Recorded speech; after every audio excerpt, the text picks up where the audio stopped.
Right, so life coaching is a bit of an interesting industry in that it's generally quite expensive, and you might think, looking on the outside, like, what the hell does a life coach actually do? Well, that's what I'm discussing in this clip with my life/business coach, Hasan, who's the author of this book, The Unfair Advantage, a very good book. And in this clip, we're talking about how you can be your own life coach. What are the benefits that you can learn from the idea of life coaching and the frameworks behind it to overcome your own limiting beliefs without having to then pay for an actual life coach? So you coach a bunch of people. Like, what is a coaching framework? How does that work? Coaching. So coaching is really interesting because I've had a whole journey of like coming to terms with like believing that coaching is valuable. Because one way that a consultant explained coaching to me earlier on in my journey, when I was like a year or two into business, I hired this consultant and she was like to me, okay, so a consultant, do you know the difference between a consultant and a coach? And I was like, no, like what's the difference? She said, a consultant gives you answers and a coach gives you more questions. I was like, oh, okay, coaching sounds really stupid then. Like, how annoying is that? You ask a question. Yeah, why would you pay someone so much money just to ask you questions? Yeah.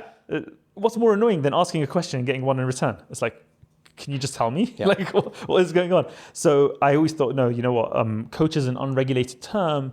There are every Tom, Dick, and Harry on like LinkedIn is like a life coach or a whatever, something coach. And you just think, well, these 20-year-old life coaches, what the hell do they know? And you just think it's like crap. So I always like stayed away from it. But what made the shift for me is starting to understand. And we were actually mentoring early stage startup founders. And we would just we didn't know any coaching or mentoring frameworks. We just did what comes naturally. You just give people the answer, you tell people what to do, you give them the advice, you tell them, okay, this is what I did in your situation. And then I started to learn more about coaching in the value of asking questions and getting like the coachee to figure out the answer, to really think about it. It's almost like showing you're working in like maths when you did maths at school. It's like giving a student the answer straight away isn't going to help them. So the coaching is really valuable to do that. So I think that like the two main benefits of coaching is, number one is clarity, because getting asked those questions back about what you're trying to achieve, what you're trying to avoid, why, and then just keep being asked why is very valuable. And by the way, if you guys see some of the episodes of Ali with Taimur and Not Overthinking, you'll see coaching in action, because Ali, you've been doing that quite a bit and it's been fun to see. So a coaching framework to answer. So clarity is number one. Number two is accountability.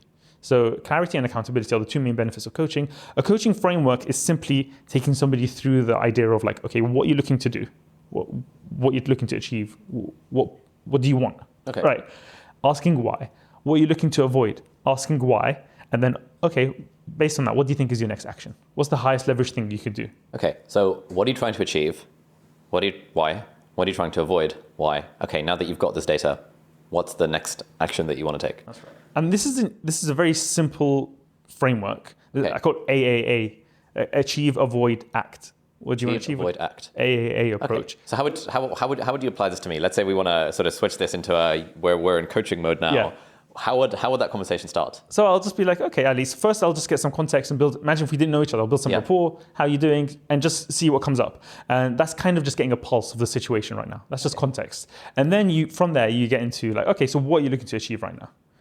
And I like to leave it quite broad. Okay. I like to leave it quite broad. And then sometimes they go, in what area? And it's just interesting to see what comes up, right? So what are you looking to achieve right now? What am I looking to achieve right now? Okay, so in my head, I'm just going to show you my working. In my head, part of me is like, I'm looking to achieve a clearer calendar. I'm looking to achieve time that I can focus on the book.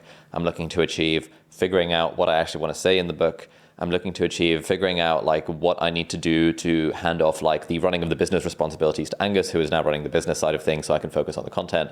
I'm thinking of I need to achieve some sort of process with working with our writers, a videographer, and YouTube producer to create content that feels authentic to me, that will also potentially be valuable to others in a way that it still keeps me showing up in the content and not just like offloading all of it to kind of writers, because I think it's important for me to be involved in it. And I'm thinking that how can I want to do all these things and also have time to sleep 8 hours a night and have a bit of a social life and play like squash once a week and go to the gym twice a week. Nice. That's sort of what I've got in my head as like things I'm trying to achieve. And because I know you already and we've done coaching before, I know that actually if you notice that all triangulates upon this sort of process-oriented goal. Well, number one outcome goal is the book. And that always comes up. Whenever I ask you, what's the biggest thing for you right now? You've got the book. And understandably, a book is a big project and you want to make it good. And it takes a lot of cognitive kind of labor to really get into it. But secondly, if you notice that you're kind of trying to clear out your calendar to work on the book, to have creative space, to have that time, and it's part of that is lifestyle design as well. And then you've got some things in there about like keep the business running, keep that going smoothly, and how do you have the right amount of input into your videos and not completely abdicate? How do you delegate and not abdicate, basically?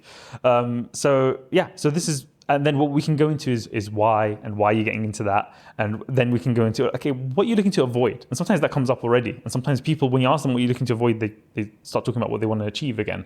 And it's very interesting. And what I love about this process is because I come from a background of marketing. So my first business was a marketing agency. And actually, these are the kinds of things that you need to figure out for your customer avatar. You need to figure out what are they looking to achieve, what are they looking to avoid, and what's coming up for them. And you have to enter the conversation that's going on in their minds. And really, if you boil that down to what it actually is, it's how do you motivate people? So marketing is motivation, and coaching, in a way, is just motivation. It's how do you it's clarity and then motivation. Hey friends, thank you so much for watching. If you enjoyed this clip, then click here for the full unedited episode. And if you like that, then do please consider subscribing to the channel. It means a lot. Thank you so much and have a great day. Bye-bye.